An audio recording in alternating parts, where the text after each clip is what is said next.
What is up, YouTube? Today we're going to be reviewing Voyager Class Legacy Bludgeon and Voyager Class Legacy Tarn. And if y'all couldn't tell, we're going to be doing a double Moldmate review today. I'm really excited for this because I've never reviewed two figures in one video. Really hyped for this, and these figures are incredible. I'm just going to go ahead and start off with that. I have not had a better time playing with a figure than I did with Tarn. And then I got Bludgeon, and honestly, I can't decide which one I like better. Now, they are exactly the same figure, you know, same articulation. There's not a lot of differences. I mean, their paint differences are very abstract. You know, Bludgeon's paint fits that mold a lot better, I would believe.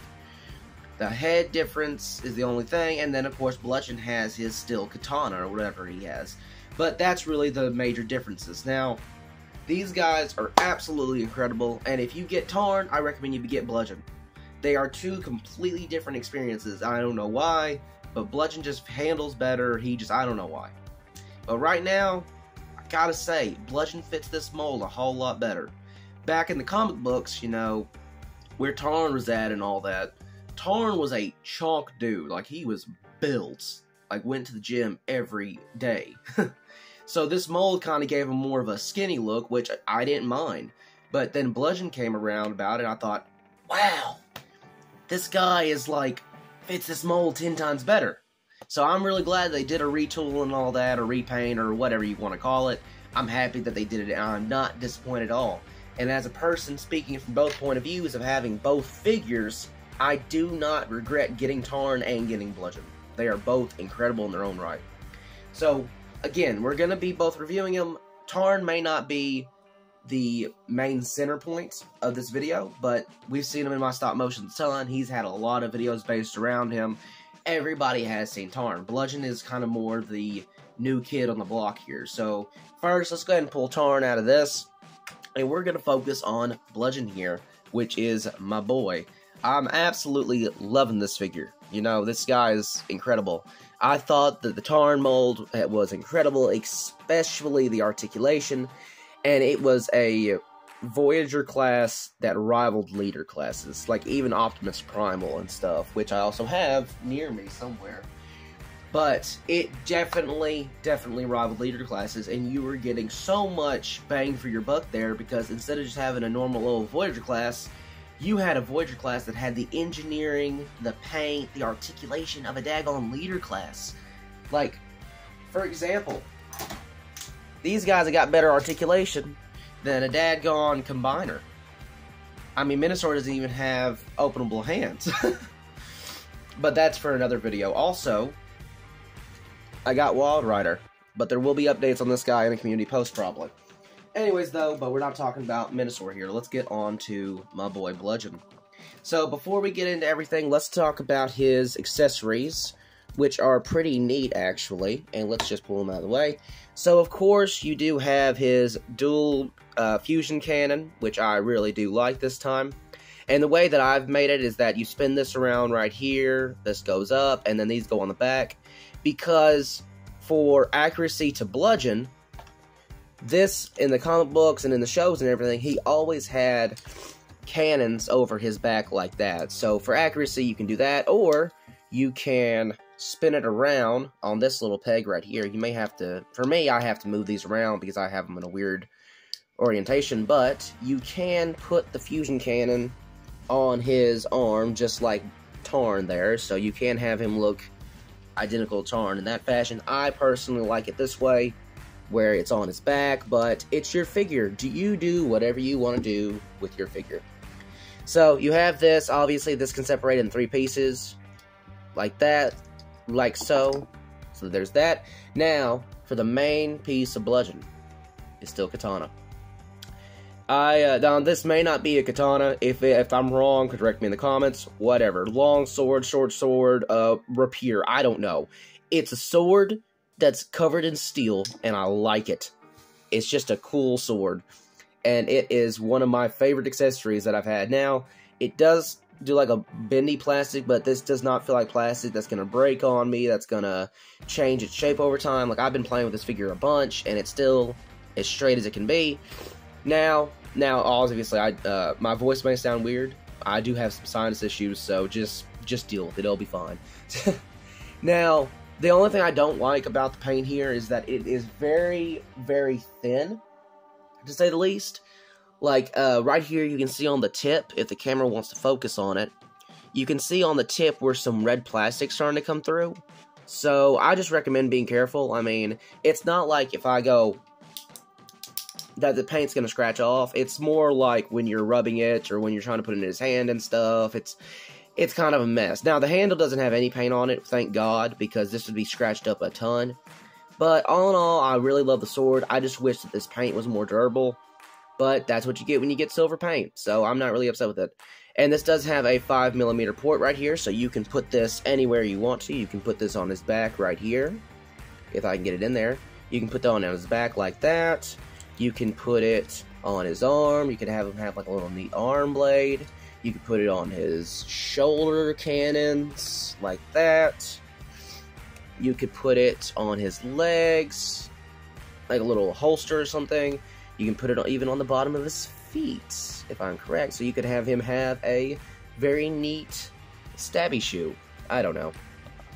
But 5mm port system on the handle and on the peg, so it can fit any hand, can fit any hole, so that's good. You can even have, and this might be a little hint at the next review, you can even have Novocaine holding it, so Novocaine!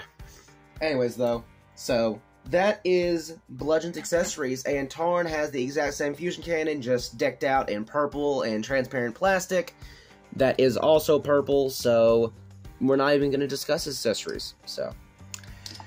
While I'm getting these accessories back on here, though, next thing we're going to talk about is his mold and his paint thingamajigs. Yes, just hope y'all can follow along. I haven't done a review in a hot minute, so. Alright, so right now we're about to talk about his articulation and everything, and then we'll get on to paint differences and all that. Now, I could not figure out how to get these cannons on. You're struggling. If y'all couldn't tell, I haven't made a video in a hot minute. I'm not used to being in front of a camera anymore. It's done ruined me. Alright, that was way longer than it was last time, but we're just going to deal with it. Alright, so we're going to bring Tarn back in here, and let's discuss the paint differences. So the main paint differences is that this is decked out in a lot darker plastic. The gray is the exact same. Now, even the arm details are different. Like, this one's completely in red. That one's in purple and a gray again. The hands are different, alternate, and then what's very... Oh, accidentally hit the camera. What's very interesting, I thought, is that right here, where he had paint, right here Tarn did, this gold paint that already started tearing up on me, this guy does not have paint. So there's no paint on his feet, no paint on these, which I am very happy about, because for Tarn's transformation, these suckers kept on getting dingy and all that. Now, I don't know if the camera will pick it up, but you can see right there where the paint's starting to scratch. Paint scratching doesn't bother me, but if I can avoid it, I like to. So Bludgeon in that area does make me happy, because the only paint on this is here. Well, that's not even paint, I don't think. But yeah. But as you can see, though, Tarn did not have any paint right here. This is just colored plastic. But this guy does have paint. Like, that is the exact same silver that's on his sword. And you can tell that. So, I'm really happy about that. I'm really happy that they painted this section. I think that's really cool. So, there are places on this that are differently painted. I mean, some places have paint that Tarn doesn't. Some places on Tarn has paint that Bludgeon doesn't. And I really enjoy that. It's not just a straight rip of Tarn with just different colors. They actually did do different painting and stuff, which I find very, very neat. And prime example here is actually the cannons here. You know, let's just kind of take a barrel real quick of each cannon. As you can see on these cannons here, Tarn does not have any paint on his cannon. It is just a purple plastic with some kind of transparent. Bludgeon, however, this entire thing is painted. So you have the silver right here, you have the black right here. This orange is even painted because you can see it on top of the transparent plastic. So, very neat. Very, very neat. What's odd, though... Actually, never mind, I'm wrong. But yeah, this is not paint, I don't think. Maybe I'm wrong. I don't know. Who knows, honestly. I don't know anything. Anyways, though, so that is the paint differences and accessories. Now, we will get on to articulation. And I'm just going to do articulation with Bludgeon because, like I said, they are the exact same figure. So, Articulation on Bludgeon is very, very nice, and he does have the articulation of a ninja, so you can get him in some pretty cool poses. So his head does go down that much, so you can have him kind of looking down. It goes up this much, and due to transformation, it is on another joint, so you can get it even looking more up. It can go all the way around. Nope, cannot go all the way around. It can go that much way around that way, and that much way around that way. The arms are on a... Hold on. Okay. The arms are on a hinge right here, so you do have hot rod shoulders, which aren't that bad. I actually do like this. Got some really nice detail underneath the armpit there, connecting the shoulders. I enjoy that a lot. Whew. Sinuses are kicking my butt. Anyways, though, so the arms can spin all the way around. It can go out up that much. You do have a little bit over 90 elbow bend. You do have a bicep swivel, which is smooth as butter, by the way. I absolutely love that. The wrist can turn all the way around. On my copy, though, it's kind of snappy in some places. I don't know why. The hand can open up that much. Well, actually, it can go open that much. There is no kind of ab crunch. You do have a kind of full waist swivel. The backpack does kind of hit it, but you can get that much and that much, which is plenty. The legs can go up that much. You can get a very decent high kick. You go back that much, about a 90. It can go out that much. You can get it above, but you're going to start stretching this out, so I just recommend doing about there, where it's comfortable.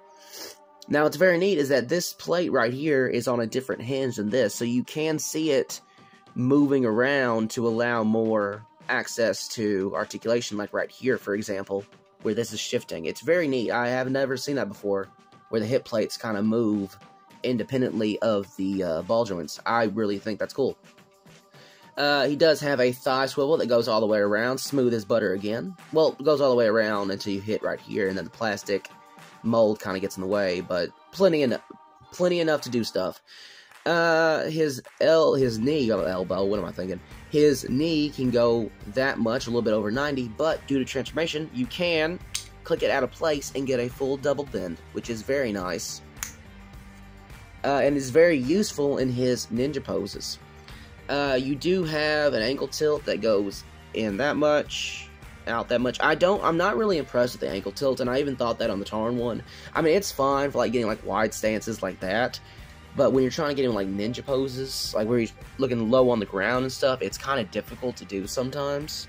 So I always put him like in a dashing mode.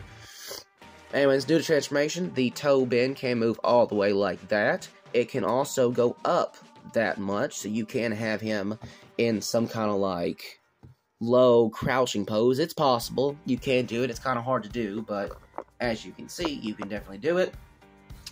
And that is it for articulation. I don't think I missed anything. Who will know? Anyways, though, so that is all the articulation, and the articulation is the exact same thing for our boy Tarn over here. And let's get on to the transformation, because this video is already too long. So, instead of messing with Bludgeon this time, we are going to transform Tarn, and then I will transform Bludgeon off camera, because it is the exact same transformation. So first you want to do is that you want to pull off the accessories and all that, like so. Just kind of straighten them up, everything like that. Here, let me move the camera up a little bit. Alright, so let's start with the chest here. First thing you want to do is that you're going to want to open that up and just kind of get it like that. Then you're going to want to pull the backpack out like that. It is on some transparent tabs, so just be careful. So you want to take this though and turn that around and just kind of pull that down. Next you want to do is that you're going to want to take these and disengage that from the chest. The way that works is that it's on like a little slider joint right there, so it just slides in and out like that. Then you're going to want to spin these around this way, go up through the chest. Now the backpack does get in the way, so you're going to want to kind of, sorry, sinuses are killing me. You're going to want to move this up, then you're going to want to push this up, like so. The transparent tab is going to get in the way a little bit, so I would recommend just be very careful. Now what you want to do is that, now you can turn the head around, but I just leave it there because it's easier for transformation. You're going to want to push the head into the chest cavity that is open now, and that's going to push this up. Then you can straighten out everything here, and that piece of the chest is done. So now we have Gerwalk Tarn mode. That is derpy as crap. Alright, so that's going to be the chest and the arms for now. Next, what we're going to do is take this piece right here and push those up and snap them in. And we're just going to push this up for a minute. Now, we'll come back to that in a second. Next thing you want to do is that you're going to want to take the legs, like so, and put the foot right here, put the foot right here, and use that double bend earlier to push it down, and go ahead and get the legs nice and compact right there. Next, you're going to want to spin this around. You know what, actually, let's just move the legs out of the way. I did that order wrong. Anyways, though, so let's get the arms right here. Next, you're going to do is that you're going to want to take this thing right here, this pad, and move that up to about there. Then you're going to take this hole right here and tab it into the thigh, which is going to make it very nice and solid for vehicle mode. Now we're starting to get to where we can move the legs and all that. So let me move the camera down a little bit. Alright, there we go. Now what you want to do is that you're going to want to do the same thing on this side. Just spin this around, put the pad up like that, and you're going to make it about there. And then just snap it into that little tab. It does take a couple of tries to get. There we go. But you can get it eventually once you've transformed it a couple of times. So now they are going to come untabbed like when you're trying to straighten it out. So just do that. Next, we're going to want to take these foot pieces right here, if I can remember how to correctly transform him, and push that down and collapse them over the chest until they tab in. Tab the legs together like that. You want to make sure that these suckers stay in because they do want to just flee the scene. You're going to want to turn the hands around in whatever orientation you want. They're not necessary for transformation. Next, you're going to want to take this piece right here, and you're going to want to get your fingernail in there. Let me use this one. You're going to want to get your fingernail in there and take this around. It's on a double hinge, so take that around and just flop that, and it disconnected. That is a problem with my Tarn mold, that this part wants to always disconnect for some reason. So you're just going to want to push that into the forearm and then push that in. That will snap pretty securely, snug and tight. You want to do the same thing on this side. Pull out this thing and push it in, and there you go. That is Tarn's Cybertronian tank mode. I really like it. You know, I mean, I've transformed this guy probably 100 times, and then, you know, last thing you want to do is that you're going to want to spin this around, and there is your Tarn tank mode, completely done. Now, as I said last time, well, not as I said last time, but I've transformed this Tarn figure thousands of times, and, you know, I've seen the vehicle thousands of times, and I've loved it every single time. So I'm going to cut the video right back, and we'll be right back with Bludgeon. Skirt! Alright. I've been wanting to do that the whole video, so. And here is Bludgeon's tank mode. So, as I said earlier, you know, they're the exact same mold, so not a lot of differences here, but all in all, I don't know which one I like better. Now, this is my configuration for Bludgeon. I didn't want to just do the same thing for Tarn, so this is how I have my Bludgeon. Again, it is your figure. You do what you want to do with it, what you think looks the best. I think this looks the best, so that's my opinion. You also kind of get like a little derpy face in there, too. Anyways, though, so, so this is Bludgeon's tank mode, and this is Tarn's tank mode. So, I really like the, I think I like the Bludgeon mode better. I think that Bludgeon is just entirely just a cooler figure, you know?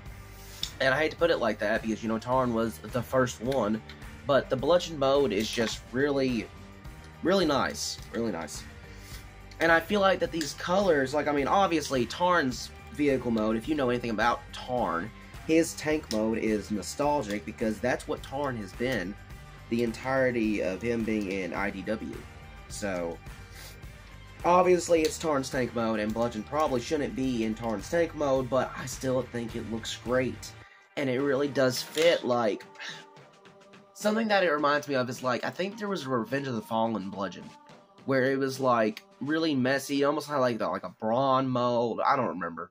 But I really like it. It's messy looking, it's bright colors, and it's like, Tarn has darker colors. It can obviously camouflage in dark spots. Bludgeon, however, is like, forget it, I'm just going to charge in with bright colors. And I really like that. I think that he looks cool.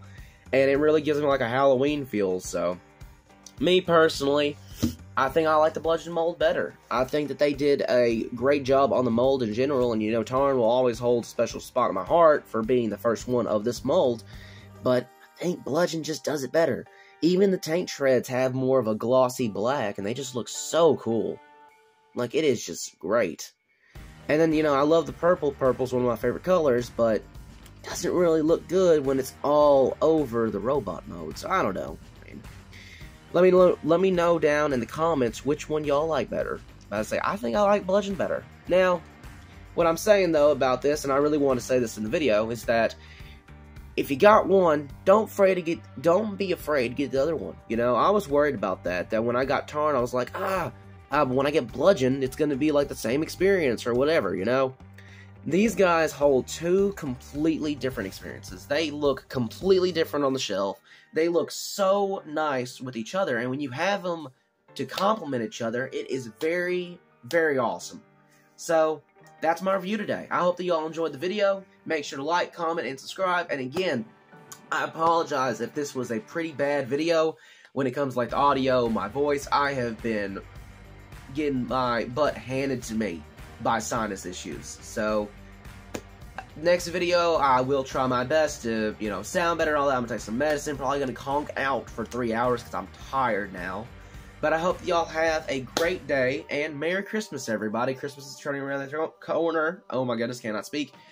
Christmas is coming around the corner, so if y'all celebrate it, Merry Christmas. And remember, Jesus is the reason for the season. You know, I mean, all jokes aside, all gifts aside, how excited I am to get Transformers does not matter, because the main reason for Christmas is Jesus Christ, the one who gave his soul, who gave his life for us. So I hope you all have a great Christmas, and I'll catch y'all next time. Bye.